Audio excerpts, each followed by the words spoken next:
And testing, and there we are. Now we are live. All right, so now I got to go through the spiel again. What's up, everybody? It was a good spiel, though, before you get to it. It was one of your better spiels. Thank you. That's why we had no audio. Correct, yes. If I would have been failing miserably, then it would have been perfectly captured. This is an audio podcast. For those of you guys that are watching us on YouTube, we are so happy you're here, and I think this is kind of the unofficial home of the podcast. As you can see, it's video, and a lot of times podcasts are audio only. So if you do want to consume our content that way, there are many ways of doing so. I'm going to post a link down in the description to all of the different platforms that you can listen to our podcast. I was talking to Matt Lane earlier today, and he's like, I didn't know you had a podcast. I'm like, dude, I've been doing a podcast for years. That's what I've always said is like when we had the old podcast, it always did better on audio, always. Yes. Yeah, 100%. And it's because we do really long form stuff. A lot of times everybody doesn't want to hang out. They can take it in little segments or you know, however they want to when it's in audio form. So I can definitely see the value in both. I prefer doing the YouTube thing, obviously. And I think that's why we do it live here. And then we put the live version out afterwards instead of recording it and then putting the pre-recorded version on YouTube because I don't know, man. I like being able to interact with the chat like in real time. I like being able to just kind of talk off the cuff with you and just let the conversation evolve naturally. So anyways, for those of you guys that were curious, yes, you can listen to the Movies Are Terrible live podcast on any streaming service. Also, we got some merch up. Caleb, you see that stuff? I saw the merch. I saw it mainly because you texted me pictures of the merch. I didn't actually click on the link because I'm horrible. You suck. Here's one of the shirts. This was the first one I did. It's the Movies Are Terrible with the little splattered film reel. Big fan of it. Kind of feels like a band t-shirt, but we've got some other ones as well. The little anime characters that you guys saw in the introduction there. Courtesy of Caleb and myself. Caleb actually did the original designs on those, and so we've got several different pieces of merchandise that have those on them. We've got the ones with the little clapper logo, all sorts of cool shit. So go and check out Terrible Apparel on Teespring, and maybe consider getting yourself a Christmas gift. You've been good this year. And if you haven't, if you've been terrible, then you really deserve it. It's actually a very good point. Want to take a second to say what's up to everybody in the chat. I see a lot of the usual suspects, the Team Terrible MVPs in here. We've got MN Comic Books, Abbas B, Random Andy's channel, moderator in the house. We've got Chris M is here with a Jeremy question mark. I am indeed Jeremy. Maybe it's because you couldn't hear me at the beginning. Let's see. Jay Wolfie got another mod in the chat. What's up? Patrick McCabe, always good to hear from you. Mark McKeever, he says, "What's up, nerds?" Or "Sup, nerds?" What's up, Mark? Glad to have you in here. Let's see. Tyler Adams. No sound. Oh, I'm still going through the old shit. Here we go. Patrick Stewart. Geisha Warrior. Let's see. Chief Supreme. All you guys, what's up? Welcome back for another episode. We're changing things up just a little bit. As you can see, we've done a pre-roll. And I'm not letting Caleb talk this podcast. That's the other thing. I'm just up at the top. I'm just like that co-host that just laughs on like a late night talk show. Yes. That's my new thing. I'm Andy Richter. That's my new role. That's exactly what I was thinking. Like, your laughs validate me. They make me sound more funny, and ultimately that's what it is. I'm just a live laugh track. Yes. That's my new role. So what's up, man? How you been doing? Good, man. I've just been reading a ton because I started reading Journey to the West, because I've always been a big fan of like the original Monkey Goes West and anything to do with like Sun Wukong and the Monkey King. But I've never read the source material, so I started reading it. About 4 chapters in, which means I have 96 chapters left to go, because it's like 4,700 pages. That's a lot of book. So I'm never going to finish it. It's incredible so far, but I'm never going to finish it. Wow. I couldn't even tell you off the top of my head how big Stephen King's The Stand or It are, but I feel like they're under 1,000 pages. Let's find out. Let's find out. I want to say it's like, I'm just pulling a number out of my ass, 891 pages. That's what I'm going to go with.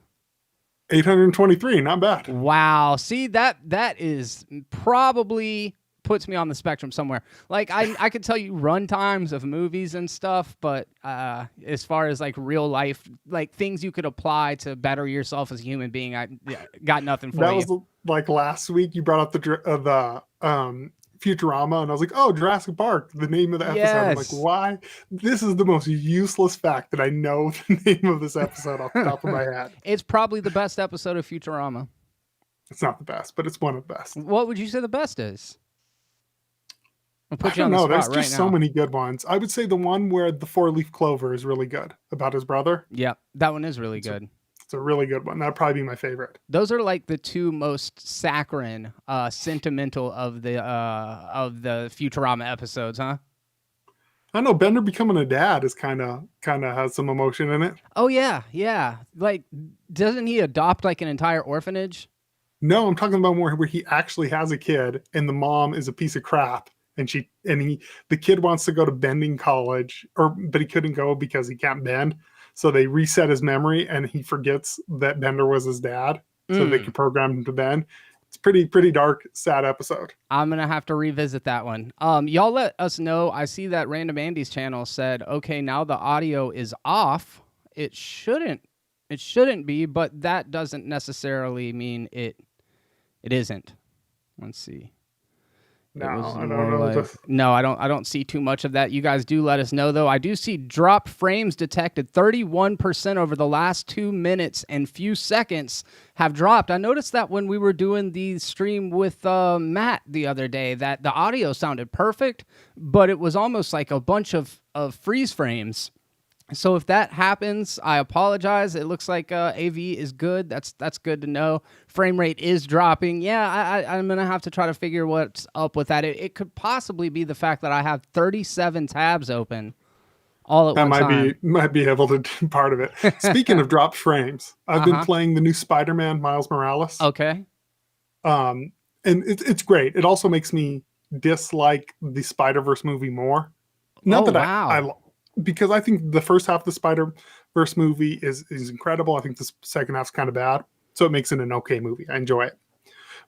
But remember the first time we saw the trailer, I was like, I get it's a style thing, but it has a bad frame rate. So in the game, you can equip the Into the Spider-Verse suit in the new Miles Morales game.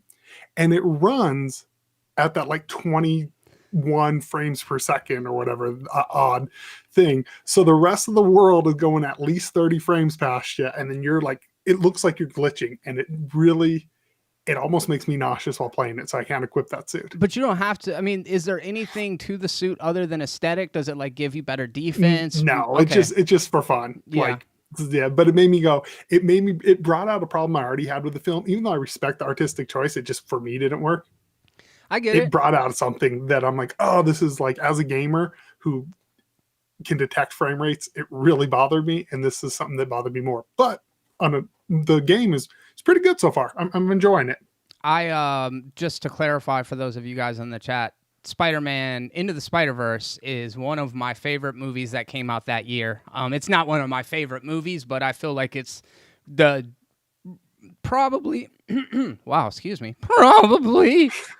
probably my favorite of the Spider-Man movies. I do hear that the game I think was made for PlayStation 5, but also PlayStation 4 as well. I don't know. Yeah, it's totally not like a true next gen game. I'm playing it on PS4 because scalpers suck and I can't get a PS5.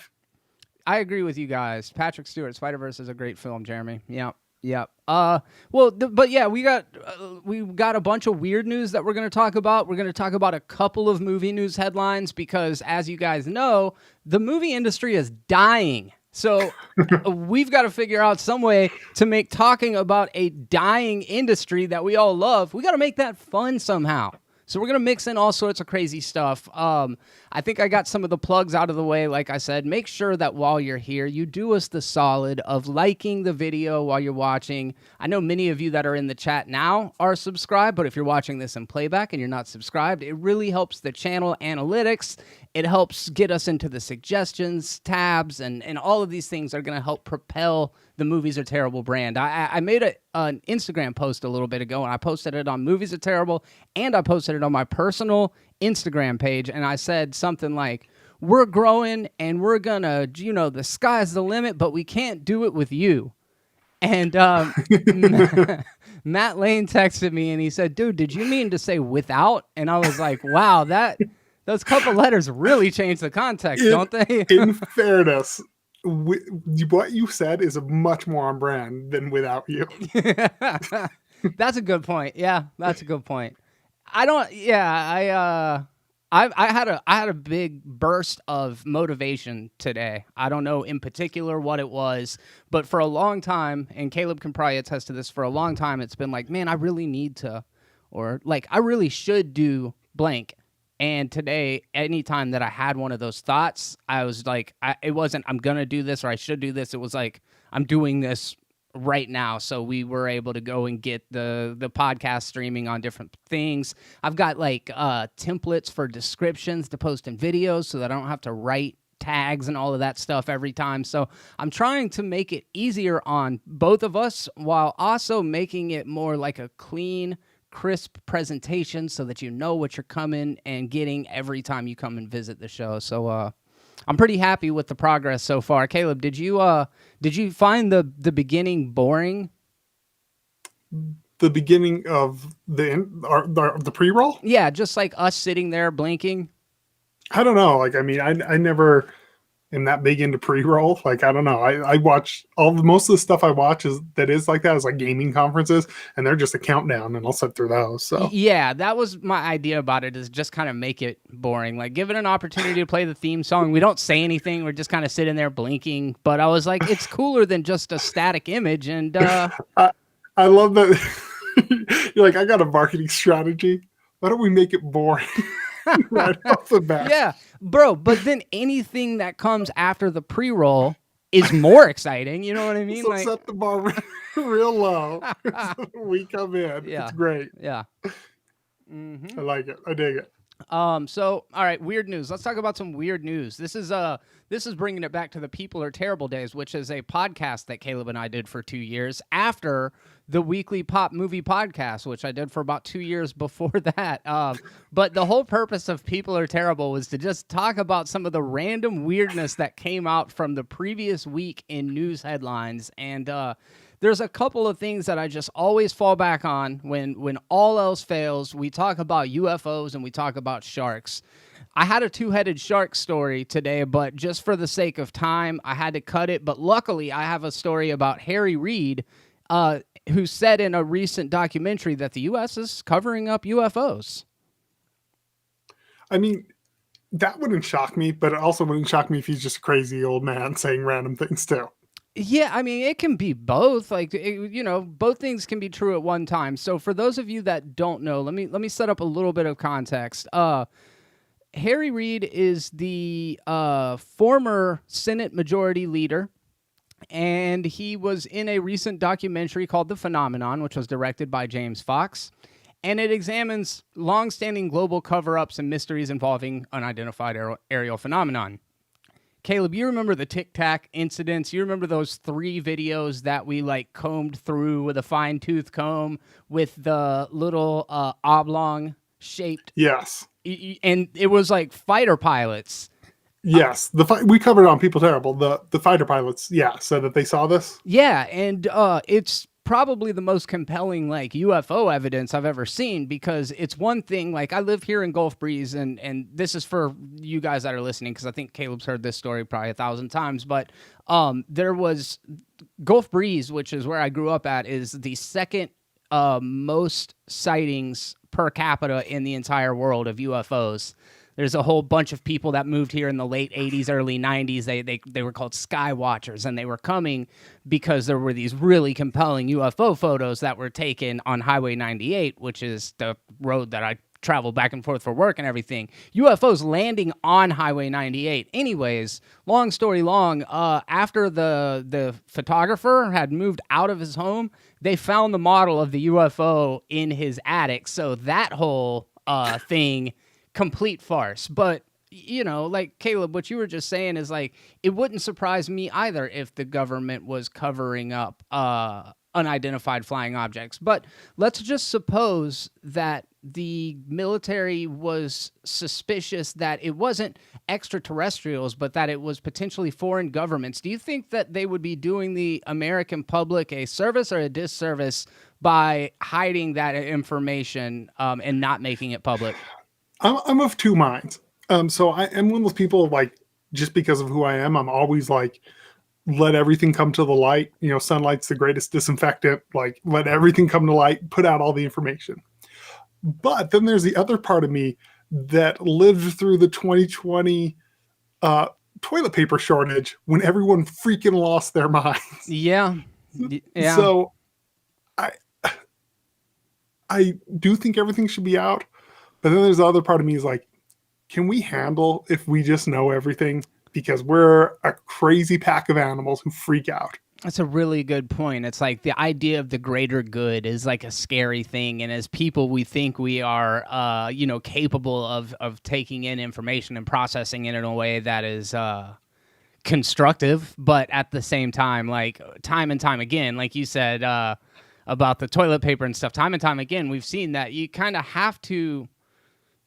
There's a lot of people out there and only a few people running the show, so I think sometimes they have to make really tough calls, and I don't think that's right because, like you said, sunlight's the best disinfectant or whatever.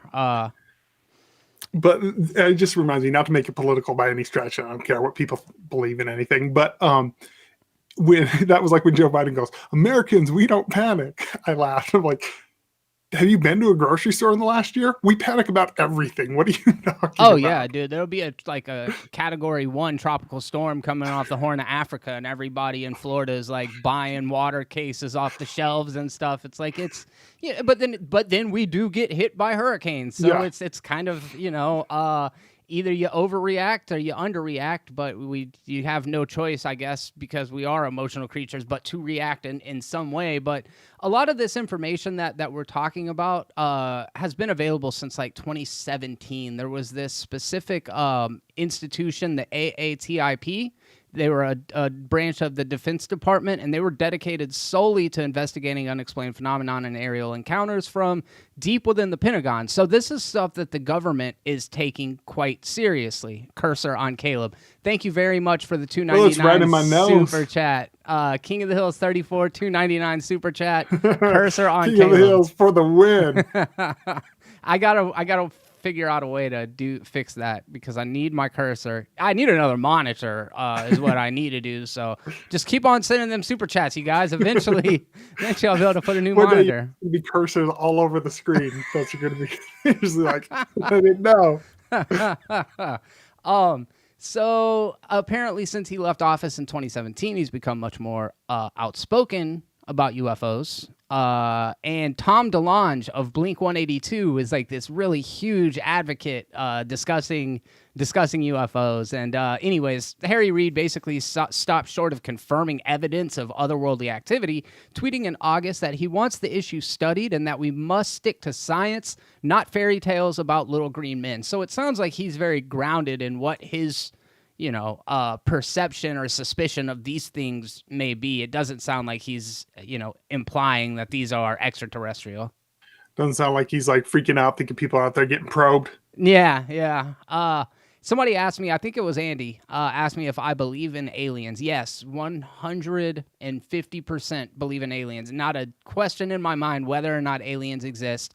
I very much question our notions of what an alien would be or look like, and I highly doubt that they've ever been to Earth. That's kind of my take. I think you and me are on the same page about this. I'm pretty sure that there has to be something out there. Whether it's intelligent, I don't know. But even if there is something intelligent, I don't think we've had contact with it. I don't think people in Gulf Breeze, Florida were getting abducted. You know? No, was a big fan of the X-Files though. However, Abbas B says aliens are among us. Look out! Look Oh snap! out! I would not be surprised to find out at least how many people are in the chat right now. We'll just throw out a percent because I can't see how many people are concurrent viewing, but I would venture to say half of you sons of bitches are aliens. That's the only people who would watch this garbage. Oh man! So apparently this is from the Huffington Post. There are aggressive raccoons that keep on harassing White House correspondents. This is fun. Did you see anything about this? I just read it very, very briefly while I was working. Actually, I read the article and I was like, "So, run me through this. What are they like? Is there video? Is there, or is it just?" Oh yeah, There's video. All right. And it is a sight to behold. Let me figure out which of these stupid windows I have. Aggressive raccoons. Yeah, keep harassing. I just White House raccoon. Okay, here's the video. I'm gonna play it for the folks at home. Hopefully, not get a copyright strike. But even if I do, a copyright strike. Dude, don't jinx it, bro. Don't jinx it. All right, here we go. So, pretty funny stuff. Let's see. I'll give you guys a little context first.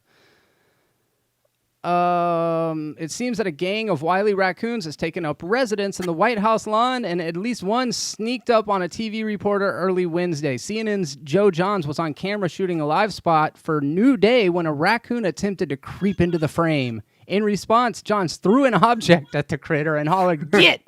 as he tried to salvage his footage. See, he messed up. He was the aggressor, not the raccoons. This article is misleading. He says, fake news.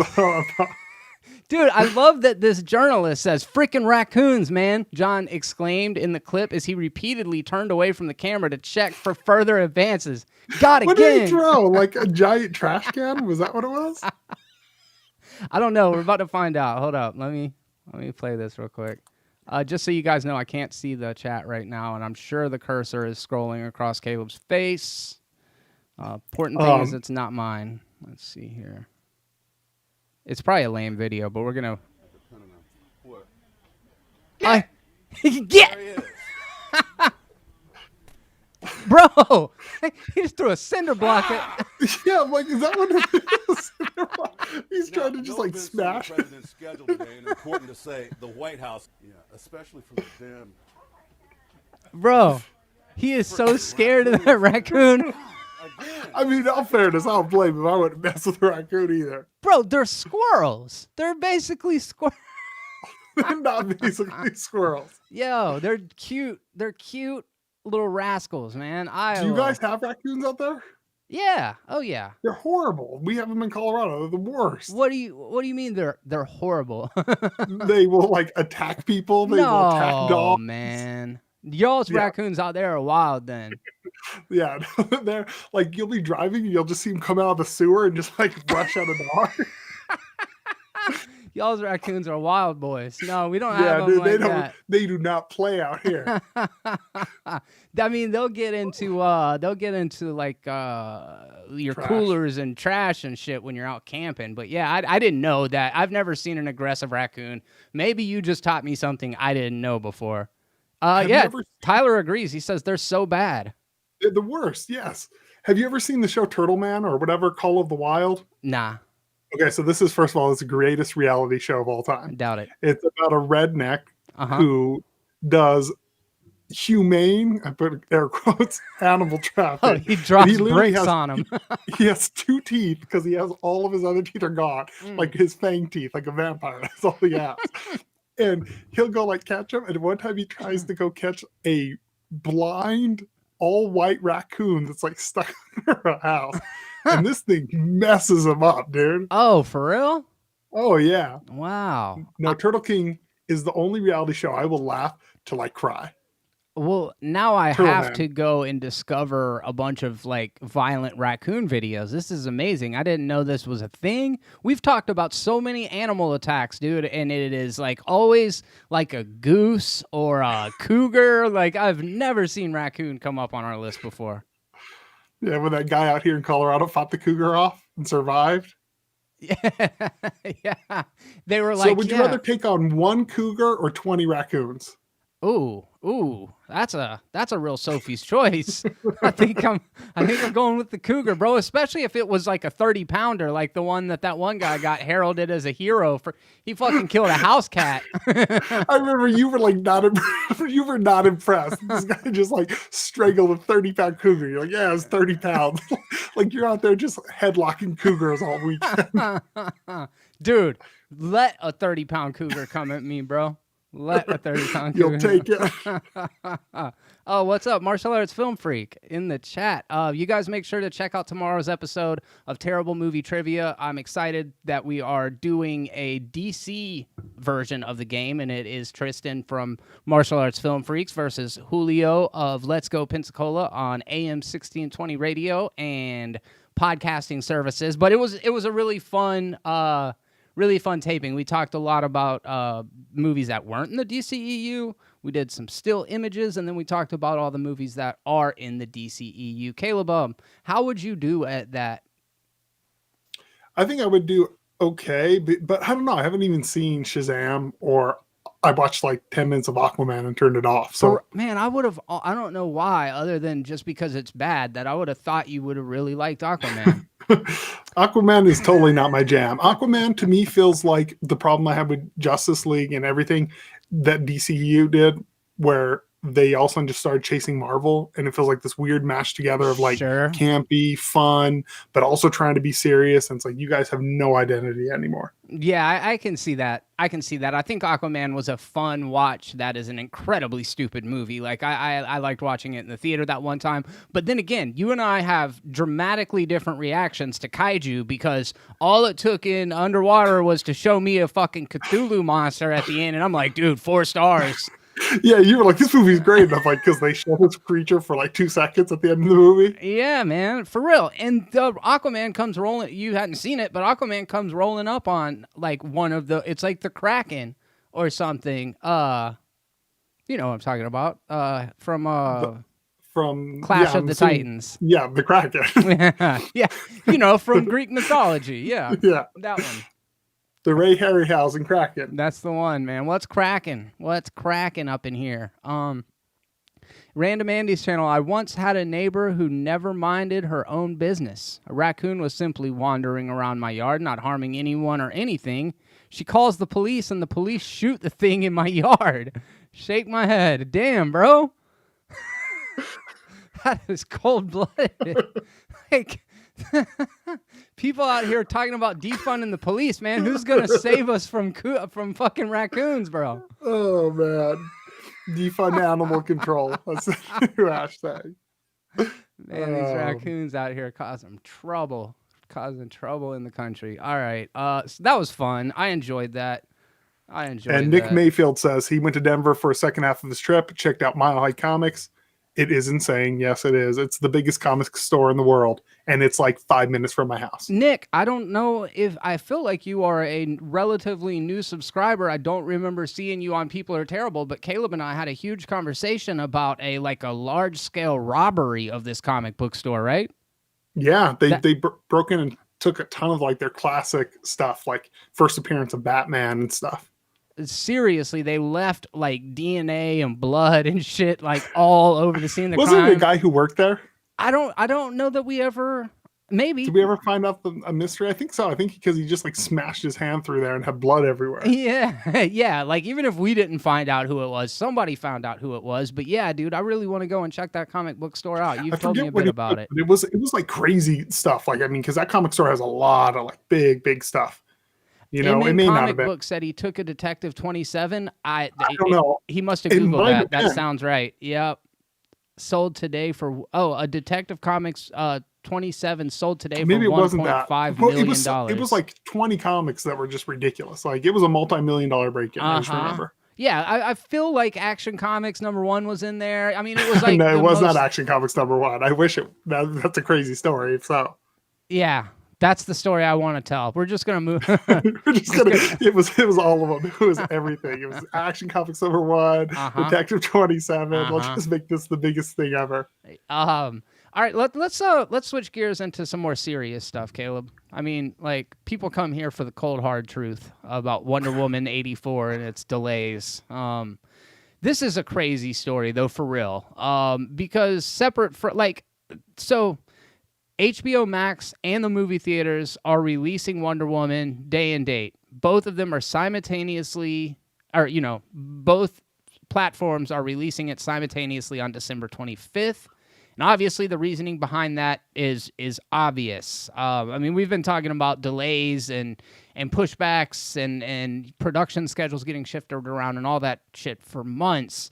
But the fact that Wonder Woman in particular, they've decided to take this property, which is going to make buku bucks, and distribute it to HBO Max at the same time as letting it run in AMC and Cinemark, whatever theaters are even still open anymore.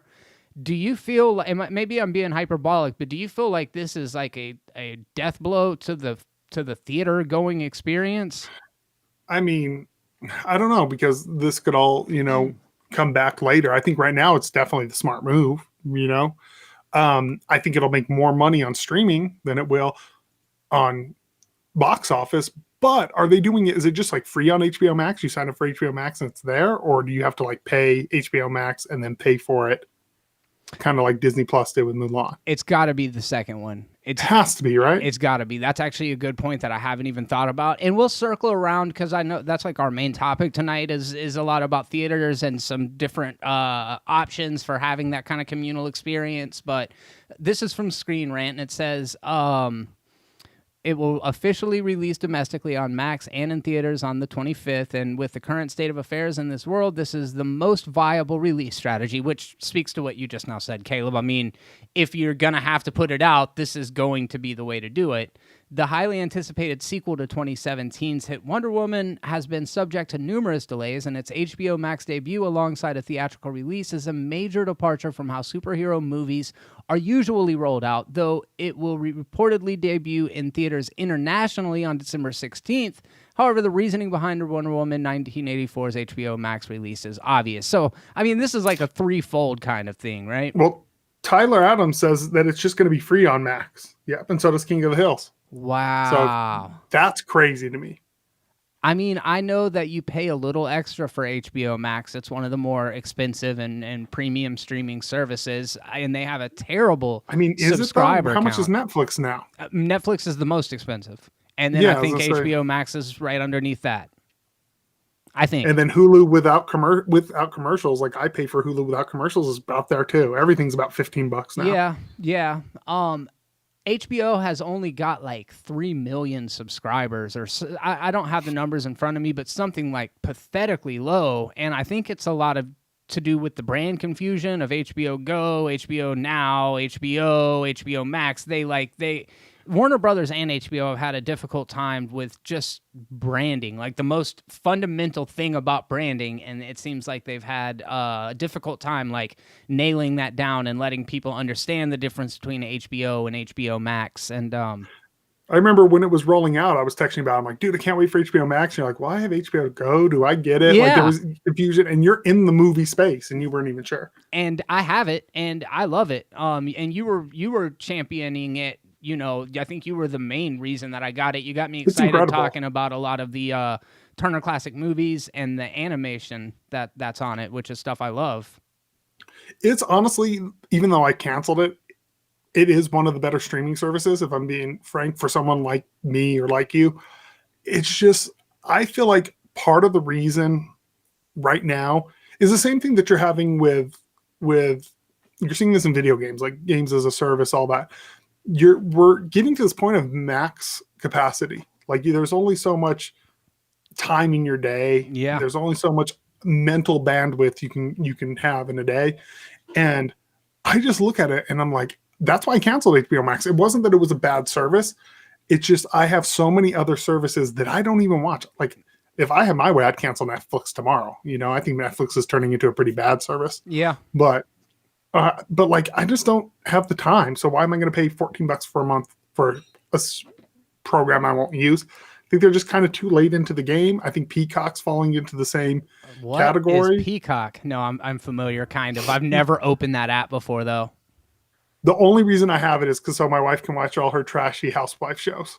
So and we're going to talk about Snyder Cut here in just a minute, but when I say that, I think the reasoning is threefold. Is obviously releasing it strictly in theaters would be a financial disaster for them, especially after so many delays and how much they've put into marketing and everything else. So they got to make some money, and they got to strike while the iron's hot. DC movies are building up a catalog on HBO Max. I mean, that was one of the big selling points of it. And then we've got Snyder Cut Justice League coming up on the heels of it. So there's going to be this insurgence of interest in the Warner Brothers DC properties, and I'm sure that they're really hoping that this is going to just triple or quadruple their subscriber counts. And you just now said, you don't have a lot of time or energy to extend to all these different services, but does the thought of being able to catch Shazam and Aquaman and Wonder Woman 84 and now the Snyder Cut compel you to at least want to get it for a month? I will purchase it for 1 month to watch Snyder Cut. I won't watch Wonder Woman, Shazam, or all the others, but I'll watch Snyder Cut and then I'll cancel it. You're not excited about Wonder Woman 84? I could give two shits about this film. God, you were sexist. So I feel like the first Wonder Woman's a fine film. I feel like it's a fine film. Like, I don't have any strong opinions about it either way. Like, I think it's a solid 7.5 out of 10. 7 out of 10. Like, it's a good movie. I understand why some people love it. It's, again, another film that struggled with what it wanted to be. There's scenes that clearly Zack Snyder co-directed, like the No Man's Land scene. I know he was on set, I'm pretty sure, for that scene. And then there were other scenes where it was trying to be comedy, and I'm like, you're a film that doesn't know what it wants to be. And that it's kind of always a turnoff for me. When there's jokes, and then it tries to be dark, and then it tries to be jokes, and I get it. And for me, that was kind of a thing that's it just didn't appeal to me. It's okay, I understand, but not for me. I don't disagree with you, honestly. I mean, I come down on the side of favorable. I enjoyed watching it. I think Gal Gadot is wonderful as the character. She's incredible. Yeah. I liked Chris Pine's character. I think it's weird that they're bringing him back. I don't like the way Cheetah looks as CGI, which is a little thing, but I hated the last act of Wonder Woman. I thought it was exactly the same ending as Batman versus Superman: Dawn of Justice. It was exactly the same ending. I would agree with that. Yeah, it's literally the same. It visually looks the same. Same lighting, same fires. It was everything about it was so much of a just. That's where it really did fall apart for me. And I agree with you what you said. This Wonder Woman was the first step in the direction of we got to make these movies more fun. But we still got to be darker and grittier than what they're doing over at Marvel. And sometimes they did it very successfully, and other times I thought they failed real miserably. I was not a big fan of the... and I know I'm not the target demographic for it. I'm sure there were many girls that were way more into the whole, her going into the changing room and changing outfits and going shopping for 10 minutes in the middle of the movie. But I was like, this is dumb. Yeah, for me, it's definitely that one where they're trying to lighten it up. And that's been a problem with DC forever, as far as the cinematic universe, is I am one of these people. Either give me dark, depressing, no hope, or give me light and campy. Don't try to put both in the same film. I get it. That actually makes a lot of sense. Let's see. I don't know. I'm excited about it. I would say between the two of them, it looks like there's a lot of people who agree that Cheetah looks terrible. So I'm glad I'm not the only one about that. So, okay, let's look at it in terms of Marvel now. Does Marvel and Disney Plus follow suit with Black Widow? And two-part question, did they learn the lesson of trying to do the upcharge from Mulan? Because Mulan failed, didn't it? It didn't do very well. Yeah, and I think they wanted $20 or $30 on top of your subscription. Yeah, it's ridiculous. Yeah. It's absolutely ridiculous what they wanted. I think they're going to have to. I mean, what's the other option? They release it to theaters and no one goes? Right. I don't think it's ideal, but they're going to have to put it on streaming, or don't put it on streaming and just put it as purchase on all digital platforms. iTunes, Vudu, everything. Just YouTube. Throw it on everything. Digital, purchase only. I feel like when you say it like that, it feels like that would be the smartest thing for studios to do instead of having their exclusive deals with their own particular streaming services to put it out everywhere. Like you just now said, I mean, that way you're not closing the door on so many potential customers, consumers, you know? Like it seems like a weird idea to say like 20% of the population has Disney Plus. I'm just pulling numbers out of my ass. 20% of the population has Disney Plus. 100% either have Disney Plus, Google Play, iTunes or Apple Movies, whatever the fuck they call it now. You know what I mean? And if we release it to all of these, we're going to be able to grab a lot more eyes than if we would do it to one in particular. So I don't know, Caleb. I mean, there's like you said, what else are they going to do? I think for a while the temperature was like, we're just going to wait. We're just going to push it back just a couple more months, and eventually this shit's going to blow over, and things will be business as usual. And I'm starting to feel like studios are getting hip to the idea that, like, things might not go back to normal. Yeah, this could be the new normal. Yeah. It's tough. I think they're kind of starting to, I mean, granted, though, Pfizer just said that their vaccine's 90% effective, so who knows? Yeah. You know? But I just feel like they don't really have the really another option. Like there is no other option. But I do think if you put it out, because I even look at myself with Snyder Cut, there's two things you're going to get me to do with Snyder Cut. You're going to get me to sign up for 1 month and binge it for $14. Or you could even release it since it's a miniseries for $50 for me on Vudu, and I'd buy it. Wouldn't even hesitate. Wow. Right there. I'd buy it right then and there and go, okay, I'll watch it. Mm-hmm. Would you prefer to go that route than to get HBO for a month? Yes. I prefer, personally, I would be fine canceling most of my streaming services and just buying my stuff digital. Just I would save more money. The Snyder Cut over and over again. Just a repeat.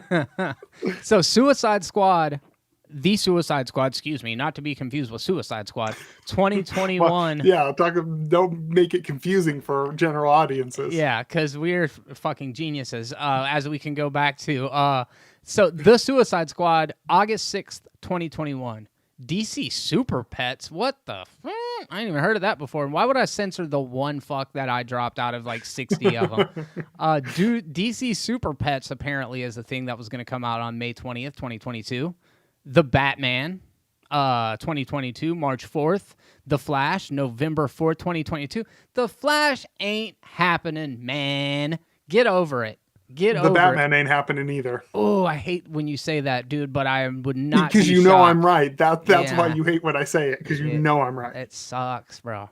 It sucks. I actually just now said that on the last trivia that we played. Julio was like, I'm surprised you didn't bring up any Robert Pattinson in the trivia. And I was like, I don't even know that that's a movie, bro. Like, I don't know that we're ever going to get more than just a couple images of Robert Pattinson as Batman in a badass trailer, if I say so myself. Yeah, I think that's all you're getting. So enjoy it, you know? Ouch, man. That's tough. Let's see. We'll switch gears. I'm tired of talking about Warner Brothers and DC. Let's talk about the Snyder Cut. And I'm so sick. And someone who was very beating the Snyder Cut drum, I am so sick of talking about Snyder Cut. Martial Arts Film Freak. By the way, I just now watched the Queen's Gambit a couple of days ago. I finished it. Fantastic. If you guys are looking for like a good prestige drama on Netflix, it's very, very much worth your time. It's a 7-part miniseries about chess and stars Anya Taylor-Joy. I was a very big fan of that. But anyways, that's an aside. I'm kind of tired of talking about the Snyder Cut too, Caleb, and I don't even really know how else to approach it. But they did just drop a new trailer yesterday. Oh, yeah. It was pretty much the same trailer, though. It was very close to the same trailer. Like, I'm going to be honest, I couldn't tell you anything different from one to the other. Okay, I thought it was just me. I watched it, and I'm like, I thought I watched the wrong one when I watched it. I was like, oh, I thought they put in a new trailer. And then I was like, oh, this is the new trailer. Yeah, I like the new Steppenwolf design of his face. There's a whole lot of jokes and memes going around on Twitter about all the spikes on his costume, but that's very Zack Snyder. Like he's He's very pointy. You would hate to like approach him from the wrong angle, just get stabbed in the eye or whatever. But I kind of like the Steppenwolf redesign. I actually like the way Steppenwolf looks more than I like the way Darkseid looks. I think Darkseid I like the way looks both weird. of them look. Okay, good. Yeah, I think they both look awesome. And well, the thing is, this is the original Steppenwolf design. He's in Batman vs Superman. The face is quite a bit different, but yeah, other than that, it is exactly the same, which is cool because they completely changed it for the other version of Justice League, which I thought was weird. Where he'd look like Liam Neeson. Yeah. Tyler says it was almost the same trailer, but they fucked up the music rights, so they added a treat and re-released it. Oh, okay. Because it was still Leonard Cohen's Hallelujah, and I'm a sucker for that song, and I told Caleb, it's like, you give me the somber tone, and you give me the striking image, and we've got this song playing that I have an emotional connection to, and like, it gives weight to the trailer. I like the feeling that I'm getting from it, and Zack Snyder, I feel like, is always really good at putting together phenomenal trailers, and they have this very operatic kind of aspirations to them, but then I feel, and I know you and I differ on this, I feel like the movies never quite are able to live up to that measure. But would you say that is what you like about the Zack Snyder movies, is that thing that I'm not seeing in the films? When you describe the trailer and what you enjoy about it, I am shocked that you're not like the biggest Snyder fan, because that's what his movies are. They're giant, really cool music videos. Yeah. No, you're right. You're right. 100%. And I guess I can deal with a 3-minute music video, to bring it back to the 3 hours MTV of it. days. I don't watch it all. And apparently Zack Snyder says the way to watch this movie is the black and white IMAX version. See, here's all the things. I think that's cool, but when he's like the new 4:3 aspect ratio and black and white, that's the way it's meant to be viewed. I'm like, really? Is that really the way this film was shot? You were really thinking I'm gonna put this in 4:3 in black and white? Yeah. Why? Why then? Why shoot it in color then? It makes no sense. I mean, I guess so you could sell it both ways, but it is, I agree with you. I feel like the 4:3 thing got popular with The Witch and The Lighthouse. It's a good way to make shit feel more claustrophobic, which is not what you would want out of an epic movie. You know what I mean? No. Like, it worked great in mid-90s, and I love that film. Yeah, and yeah, that was, absolutely. like, perfect for that film. Yeah. Or something like The Lighthouse, where it's these 2 men in like a confined space, and it's black and white, and it's this stark difference of lights and blacks. But then when I think about comic books, I'm not thinking about the 1940s Batman and Superman serials. I'm thinking about comic books, and those fuckers got colors in them. You know what I mean? I don't know. I just trust Zack Snyder, though. I really do. Like, I trust even his films that I really don't like Sucker Punch. Like, I hate that movie. I've tried to watch it like 4 times. I just don't like it. Like, it's bad. There's still something interesting about them. Yeah. And worst case scenario, I get something interesting out of it, which I will take anything interesting over anything made by committee any day of the week. German Rifter in the chat. What's up? He says, hey guys, hey chat. Hope you're having an awesome week. So far, so good, man. Well, I say so far. We're almost through another week. We got a Friday coming up tomorrow. And German Rifter, we got VR talk coming up soon. So. Yeah, we do. I'm glad you stopped by, man. We actually kind of leaned into some talk about VR because we thought that would be something that you might enjoy. But before we do get to that, Spike Lee's making a musical about Viagra. What? Sold. What? That's all I read, and I was sold. What even is that? Like, I was wondering, is it like sponsored by Pfizer? Like, is it an actual feature-length Viagra commercial? What is going on? Spike Lee, man, this is like the most against corporate filmmakers out there. I mean, I know he did the cover of the remake of Old Boy, but for the most part, he picks projects that are like very personal to him, and maybe in his older age, he's been thinking a lot more about the blue pill. I don't know. Because this is about the creation of it, right? It's like telling the story of like how the creator of Viagra, right? That's what, yeah. The Entertainment One film is based on David Kushner's Esquire article titled "All Rise: The Untold Story of the Guys Who Launched Viagra."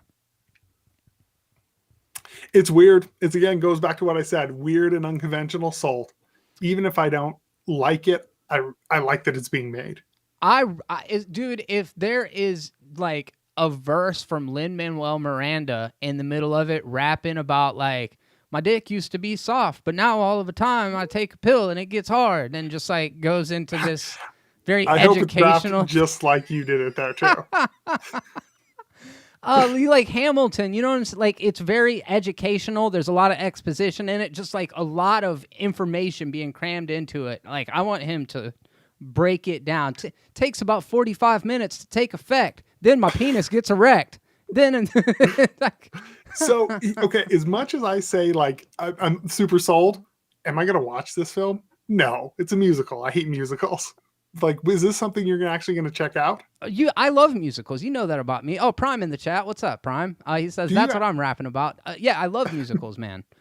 Is this a real thing? I've never known this about you. Yes, I 100% love musicals. I feel like I like the more alternative musicals better than, like... The only one I know is the Anna and the Apocalypse. That's the only one you've ever talked about. Okay, I love Anna and the Apocalypse. I love Little Shop of Horror. I love Rocky Horror Picture Show. I love... it's the more like alternative midnight movie kind of. I actually really like Repo, the Genetic Opera. Man, I mean, I could go. Little Shop of Horrors. Little Shop of Horrors is my favorite, probably. I think Little Shop of Horrors. That's my exception. It's so good, and the music, dude. Like Skid Row is such a good song. I love musicals, and then there's also movies like Sing Street or Once or even A Star Is Born that they're not using the music diegetically, but it's a big part. It's not used to propel the narrative forward, but it's a lot of performances in the movie, like Bohemian Rhapsody or something. I like all those music biopics and shit as well. So yeah, I'm a big fan of the musical. I'm a big fan of Spike Lee, and I actually liked The Chi. The Chirac or whatever. Yeah. That's the one. Yeah, The Chi. I never saw it. It's a musical as well, right? It is. Okay. Yeah, Hedwig and the Angry Itch is a good one. Tenacious D. Somebody said, I just saw Anna the Apocalypse. First half is great, but the second half is okay. Yeah, I actually agree with that. I just think the songs are so catchy and so good in it. People are talking about Moulin Rouge. I've actually never seen that before. Phantom of the Opera, it definitely counts. That's a good one. Sweeney Todd. I still haven't seen Sweeney Todd. I did love Newsies as a kid with Christian Bale. Yeah, man. Yeah, for sure. Loved Newsies as a kid. Did you see The Greatest Showman? No. No, I didn't either. No. But every Disney movie pretty much ever made, I fucking love the animated versions, but not the live action versions. They're the same thing, but that's actually a good point. It's a good point. Yes, Heath Ledger, I have seen Black Klansman. It was definitely one of my favorite movies that came out that year. Caleb, did you see Black Klansman? No, I own it, and I have not watched it yet. It's so good and so funny.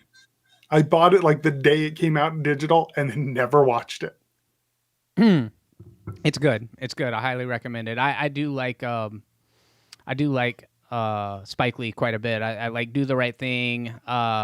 What was the big one? Get on the Bus? Is that? Yeah. Man, I'm trying to think of his like early '90s stuff. Oh, A Jungle Fever. I mean, I've kept up with his stuff for a while, and if nothing else, just because I'm kind of a completist, I've kept up with his stuff so far. I'm gonna watch this. It reminds me of the Book of Mormon. I don't know what it is that's got that stuck in my head. It's like Trey Parker and Matt Stone doing a musical about Mormonism. Did they ever? They never made a Book of Mormon movie, did they? No, I don't think they did. It seems like such a wasted opportunity.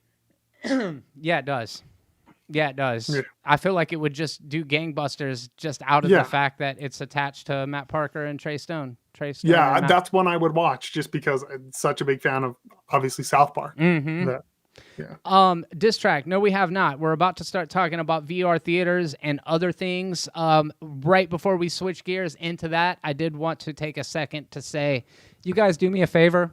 I know it's getting close to the holidays and that everybody's probably wallets are tight as it is, but head over to the Patreon page. Movies Are Terrible on Patreon. Take a look at the couple of different tiers that are available. It's not a lot of money. I think the highest one is like 10.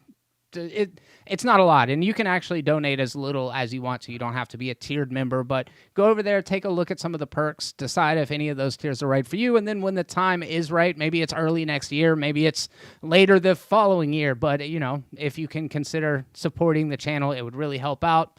It will help me upgrade equipment, all that kind of good stuff, and just help us provide with better content. So head over and check out Movies Are Terrible on Patreon. And also shout out to our newest member over at the Patreon page, Patrick Stewart. What's up, man? Thank you for that. Patrick. Yeah, I know he was in the chat a little bit ago.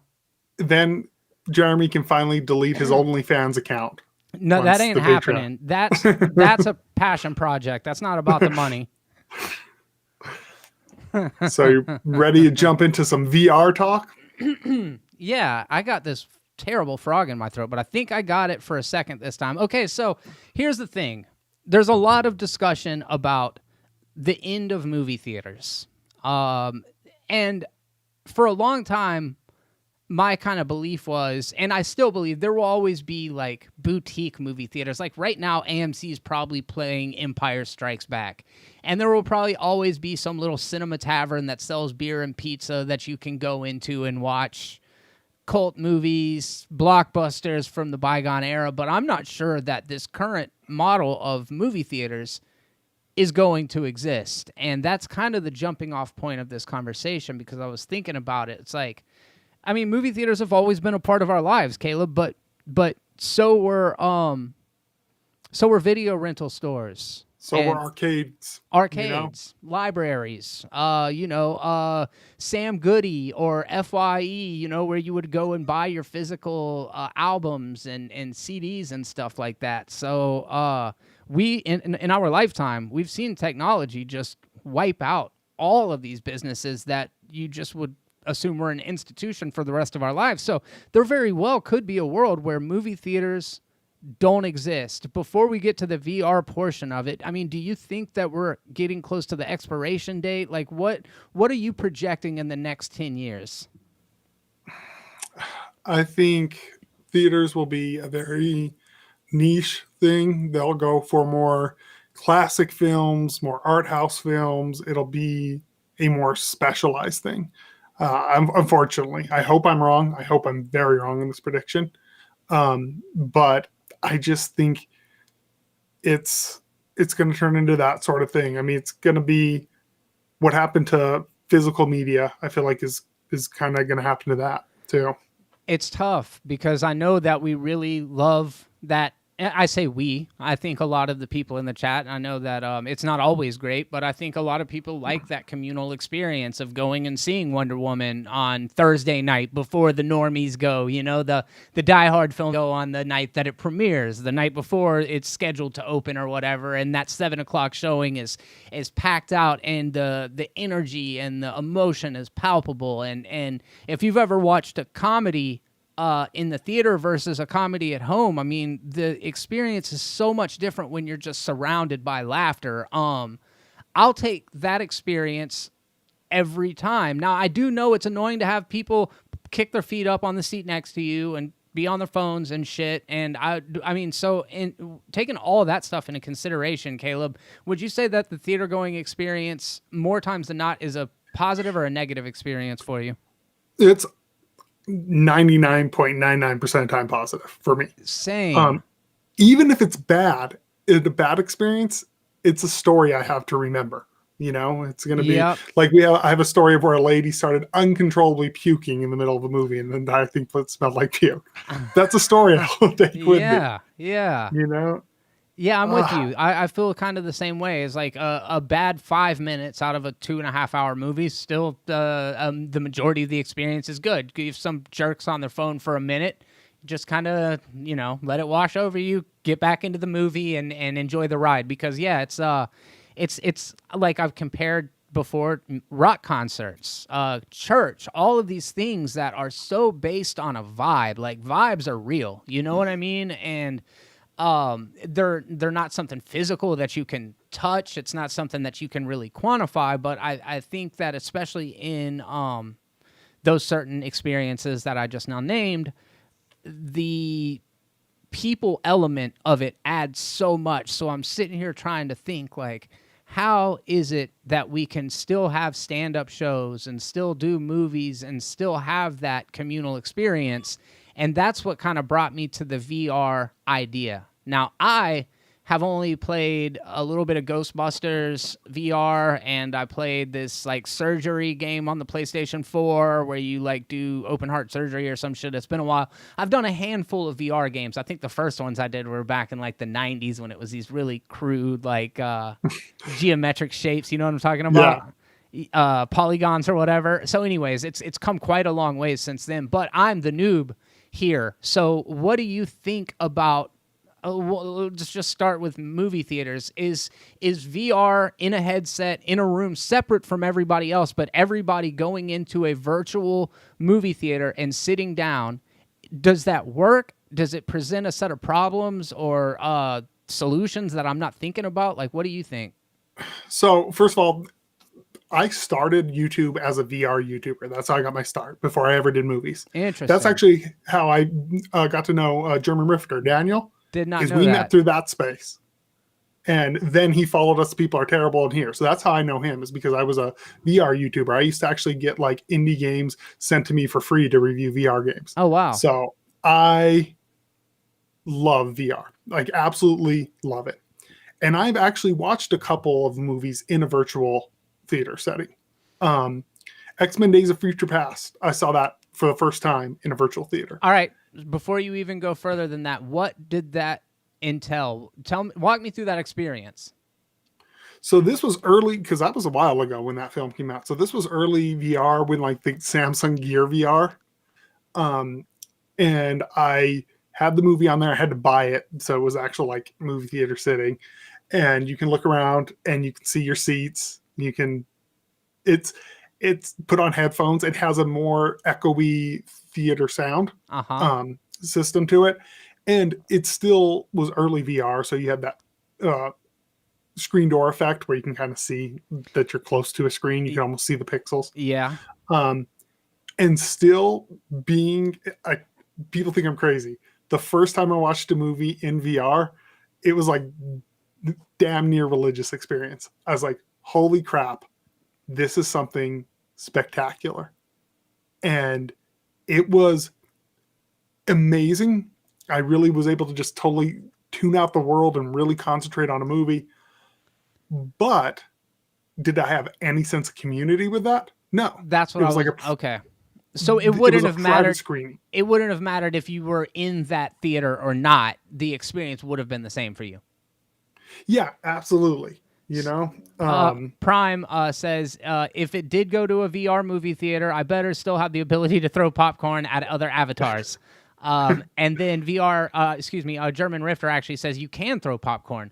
So so this is an interesting question, Caleb. How do you get the community experience in, because you don't want 100 people talking in the theater at the same time, but what if you and I were able to sync up in a way where like I could whisper to you in the theater during the middle of the screening? Like are those kind of possibilities there? Or just create like a lobby with just like you, me, and a couple of people. I actually think that would be kind of cool, especially if we could do it with like a group of YouTubers and stuff, because we all live in different states and stuff. I do think you can get a sense of community. And actually, I think on a bigger global scale besides cinema, I think one thing we are missing right now is a society, is a sense of community with all of us being quarantined. And you've seen it make people more extreme in their hatred and their views of everything, left, right, all of them, because you're no longer, there's something about sharing an experience with person that you may not agree with everything on. You're able to see him still as a human being. Yes. Because you have the shared experience. We're taking those away and then wondering why everyone's so extreme. Well, everyone's just an avatar on a computer now. Yeah. They're not people anymore. You know, they're the video game baddie. And I I do think community is very important. People go to church less now.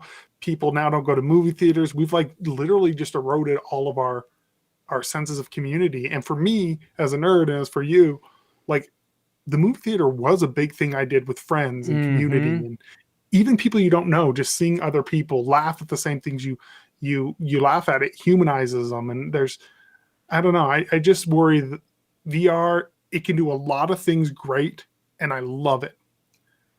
You can never get that sense of community that you can get in person. You just can't. That's an interesting perspective, and I can hear where you're coming from. I know that they just now rolled out this new, which would have been great for us for out of context anime, this new technology that's similar to the emoticon faces, the little VR faces that they have on iPhones.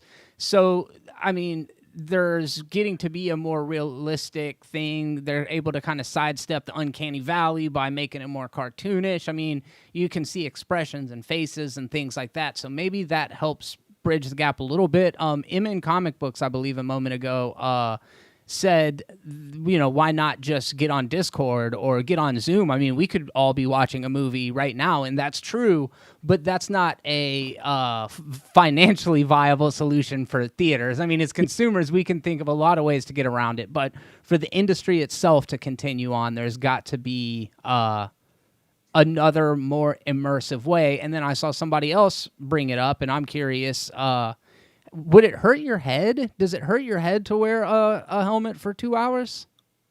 Not if it's weighted properly. You know, I haven't, like the Oculus Quest 2, I've heard it's great. I will never buy it though, because you have to use Facebook in order to have it and link to it. But I've like, it looks pretty lightweight. I know with my PSVR, because none of the processing's done on the headset and there's a big counterweight, I played Skyrim VR for like 6 hours straight one day. Like, oh wow, it didn't bother me at all.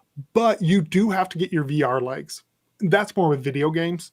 Like, you kind of have to get used to it. Like, I never tell people, like, dive into a huge VR game and just go nuts. No, you're going to get sick, you know? Yeah. But as the technology gets better and refresh rates get better, you know, I don't really feel like that happens. I know I've never had PC VR, but I've heard from a lot of people, including Daniel, the German Rifter, that, you know, a lot of those effects go away with better headsets. Yeah. PSVR, as much as I love it, it's a crappy headset. You know, I love it, but it's not ideal VR. Heath Ledger, this is not something that I don't think is being discussed on a real, I didn't read it in the news or anything. I'm sure it's being talked about among many people, but this was just kind of a theoretical conversation that we were having, because I was thinking about how you could apply VR to all of these kind of nostalgic experiences, including festivals, music festivals. You know what I mean? Like, I was thinking how Gorillaz would be the perfect band to perform in Fortnite. Travis Scott like, did it. That's even like, there's that all digital pop star Hatsune Miku or whatever from, she had a virtual reality concert, you know? And that's cool. Like, I think that would be a really neat way. And especially like, it seems like so much of it would have to be in the levels though. 'Cause like, you want the music to really, really come through. And then if your friend standing next to you wants to say something to you, you don't want it to come through as loud as the music. I mean, it would take some really sophisticated programming, which obviously it's just, you know, exponentially more mind-boggling what technology is able to do every day. So I don't think any of this stuff is like so far out of the realm of reality. Like, it's not exactly sci-fi. We've seen examples of this stuff working. I didn't see Travis Scott play in Fortnite, but wouldn't it be crazy if like the next Burning Man, I mean, just for example, like they've almost got like a Google Maps view of the fairground, and then all these avatars like roaming around in it. You can customize your little avatar and go out there, and there's multiple stages, and you can go see whatever bands you want to play you know, that you want to see at whatever time they're scheduled, and there's multiple acts going on at one time. Like, that seems like it would be pretty neat. Yeah, it'd be neat, but I mean, it's definitely cool, but like, there's just something about face-to-face interaction and touch, you know, that you just can't replicate. There's something about hanging out with your friends and laughing and bumping into people and just being a person, you know? Yeah. The light at the end of the tunnel is, though, here's another prediction, is movie theaters do die for a while. We get this under control. We get a good vaccine. Then everyone rushes back out for interaction. Concert venues, movie theaters start to boom a second renaissance because I know me, I keep a scrapbook with movie stubs where I put them in with glue, and I've done it. And the reason why is I want to, with my kids, be like, oh, and put like first movie, my first movie at the theater, and do this. That way, when I'm long gone, they can go, hey, because movies were such an important thing to me.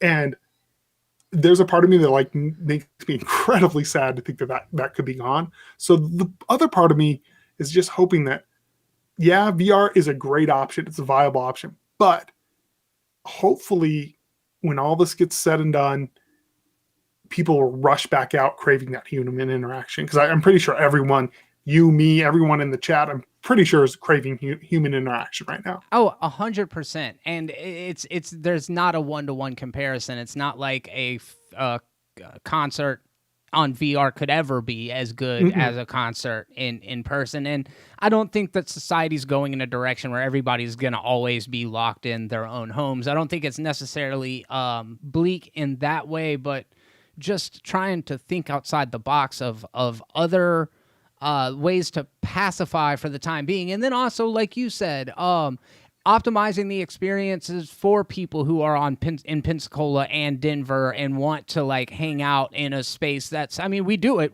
every week, but like, I feel, and maybe it is because I haven't done a lot of virtual reality, I just feel like it would be so cool to like be able to walk up into the lobby where you're at the movie theater, and then us go walk in and watch Wonder Woman together. You know what I mean? You know what also is on VR front, which is really cool. So this is something that doesn't apply to me, but applies to, literally millions of people, is people with certain disabilities who maybe cannot go to theater. And they've essentially been living in a world that we're living in, that we're just having a taste of now. Think about, even when the world goes back to normal, think about what VR can do for these people, or elderly people who are bedridden. We're all going to get old, and we're all going to be in old folks' home. Think how it'll be if you, me, Jeremy can watch a movie when we're 80 years old in a virtual theater. Yeah. We're both bedridden, but we can barely walk to a chair, but who cares? That's a really good point. Chief Supreme said, I'm going to just say what we're all thinking. Someone needs to invent the Oasis from Ready Player One already. And that's what I was kind of thinking. The whole premise of this thing, I was like, yeah, I mean, basically it's the Oasis. I was thinking about how cool it would be to build a vintage VHS store. Like, not even a Blockbuster, like some old shit, like Network Video or something, where like you go through in VR and you can pick out physical, I mean, obviously they would be physical, they'd be virtual, but you can pull out a case of a cassette or VHS, and it's got the original art on it. It almost looks like a photorealistic thing. You turn it around, it's got the synopsis on it, it's got the same little images that used to be on there, and then you can take it and put it into a whatever player. I mean, it could be DVDs or Blu-rays or whatever, but just for me, for nostalgia, it would be so dope if it was like, you go into an old school video store, you pick out your book or your video that way. You go into an old dusty library and you find a book and you fucking open it up, and it would just be like a cool nostalgic way to revisit this thing from our past that we're melding with future technology to kind of like recapture this experience. But that experience is so specific to our generation that maybe we just, I mean, obviously we value and treasure it, where in 20 years, like, that whole concept is going to seem... One thing that is cool, so I think Hulu, if I'm remembering right, is the one, maybe it's Netflix too, with their virtual like theater, you can cycle through like what it looks like. It can look like a movie theater, or it can be you're on the beach, or you can be in a nice living room and there's snow falling in a Christmas tree. And there is something cool about being able to...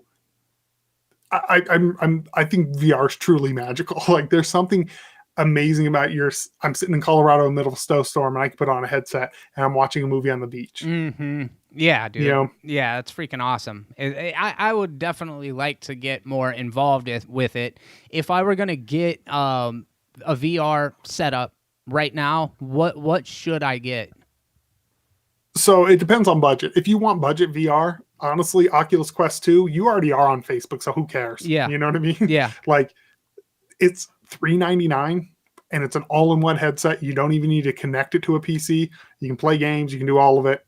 It's not like the most powerful thing, but for $399, what would you expect? Obviously, the best is going to be something that can connect to your PC with cords and all that, and use the processing power of that. But honestly, since you're already on Facebook, in my opinion, maybe the Quest 2 for $399. Don't get the $299 one with no memory. Get the $399 one. It's probably not a bad entry point, I feel like, at all. And I mean, I do have lots of friends on Facebook, but like it wouldn't help me and you to do those kind of interactions. It's almost like everybody would have to get on the same channel as far as what VR options to purchase. Like something would have to just jump out in front of everything, which I believe the Oculus has kind of become the name synonymous to your layman, at least in my experience. It's like people know the name of the Oculus or they know the PS VR, but that's it. Yeah, I've been looking, like, there's the wider, nerdier VR community who knows all the other brands, Vive and all those, but Quest and PSVR are like the go-to names. Quest, I've even thought about like just create a dummy, Facebook, well, not a dummy account, but with my real name, because you have to or they'll cancel your account. Have no friends on it, maybe invite you to it, and then have my VR, invite Daniel to it, and we have our VR going. Yeah. Yeah. And Daniel actually, I saw some pictures on Twitter. I saw him mention it a moment ago in the chat, but he was setting up drive-in theaters all over Germany. I think he's in Germany over the summer, and said almost every one of them was sold out. So, and I went to OA, which is like an amusement park, a couple weeks back, and I mean everybody was wearing masks. There was definite social distancing going on, but there was a lot of people there. I do believe what you said, Caleb, and especially now with the holidays, like we are, social creatures, and we really do crave that interaction. So it's just interesting. I think what you said was really poignant about the fact that we have kind of managed to be able to dehumanize each other to a greater extent just simply because we don't have to face and engage each other as with the same stakes as before, I mean, think about it. It's always been the way. Yes, there are pockets of cool people and met really cool people on Twitter, but are we going to say Twitter's like a really fun, loving place to be? Right. Like, no, same thing with Facebook. It's just not, because there's just something it's really easy to just not think of the person on the other side of the screen as a human being when you just see pictures of them. I've seen people say stuff, people that I personally know say stuff to people where I'm like, I know you in real life. You would never speak to a person like that in the real world. And it's crazy to me. Yeah. I see it all the time. That is, I think that's a really good point. The Distract said, yo, the space station theater is so sick. Your popcorn floats in 0G. Is that a virtual space station theater, or is there actually a movie theater on the space station? I think it's a I'm assuming a virtual one. German Rifter said the Quest 2 is only $299, which is pretty sweet. Okay, yeah, Distract said yes, sir. That's freaking cool. That's something I'd like to check out as well. Don't get the $299 one though. I'm saying if you're gonna pop for it, get the $399 with more memory. Yeah. I am seriously humoring it. I mean, the PS5 obviously is gonna have VR capabilities. Like, what's the add-on for? Like, if you got it for the PS4, how much extra did you pay? God, I think the PS4 in itself at the time, I probably spent like another $500 just for the headset plus the PS4. Wow. Yeah. So the Quest 2 is dirt cheap. But I mean, you get what you pay for. You think it's shitty? With the Quest? Yeah. 2? No, it's better than PSVR because it's just newer tech. It has a higher refresh rate, better screens. So I've seriously been looking at one, especially now because I tried to order the PS5 again today. Damn bots took them, of course, in 2 seconds. So there's this other part of me is like, I got this like $400. It just burned a hole in my pocket. Maybe I pick up the Quest too. Any of you guys ever messed with VR porn before? Caleb, have you ever seen VR porn? Yep, that was one of my most viewed videos on my first YouTube channel was me talking about VR porn. Yeah. And Yeah, how and- was that and it- experience? It was me jerking off a Move controller. I actually hate VR porn. So I really don't like VR porn. Okay. Um, Okay. And the reason why is because it's so close to actual sex to where like I could just be having actual sex.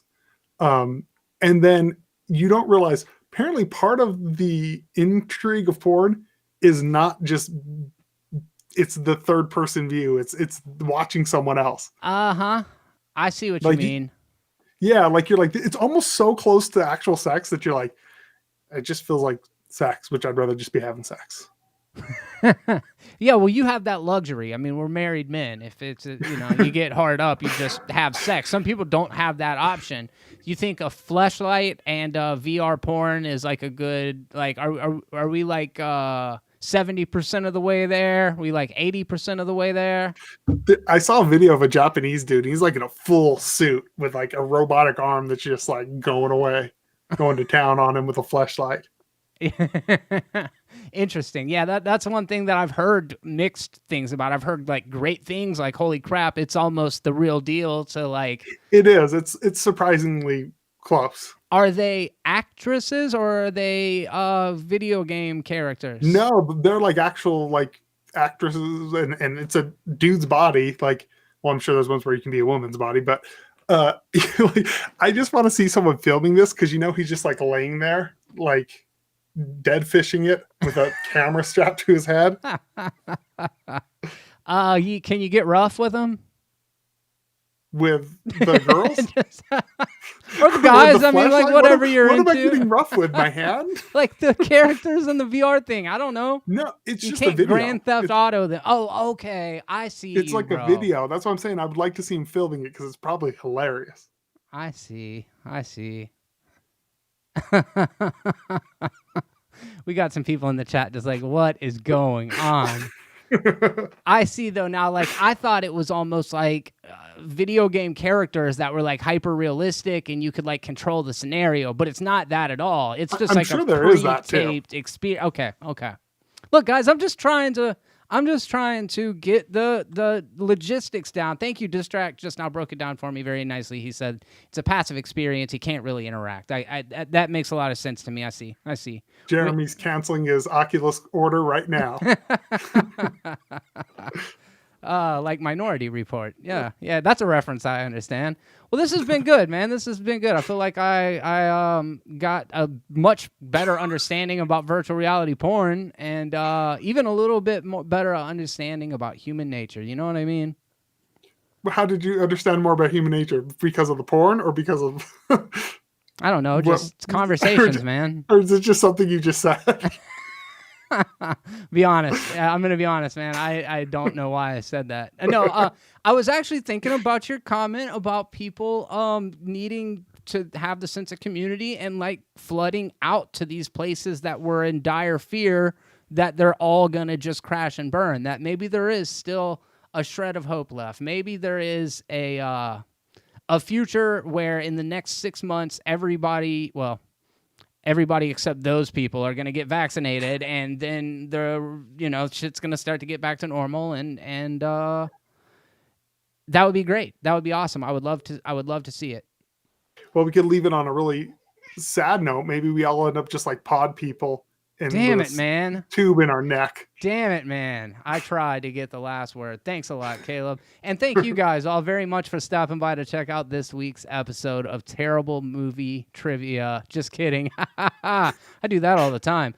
Thank you for stopping by for this episode of Movies Are Terrible podcast that we do every Thursday at 6 p.m. CST right here on YouTube, right over there at SoundCloud, Spotify. You can go to the Apple Podcasts. You can go to, the options are just endless when you really think about it. If I didn't name the service that you listen to your podcast on, leave it down in the comments section, and we will make that happen for you. It's actually pretty easy once you get that RSS link. So anyways, thank you all very much for stopping by, especially to check out the live. This is my favorite part of the week. It really does mean a lot.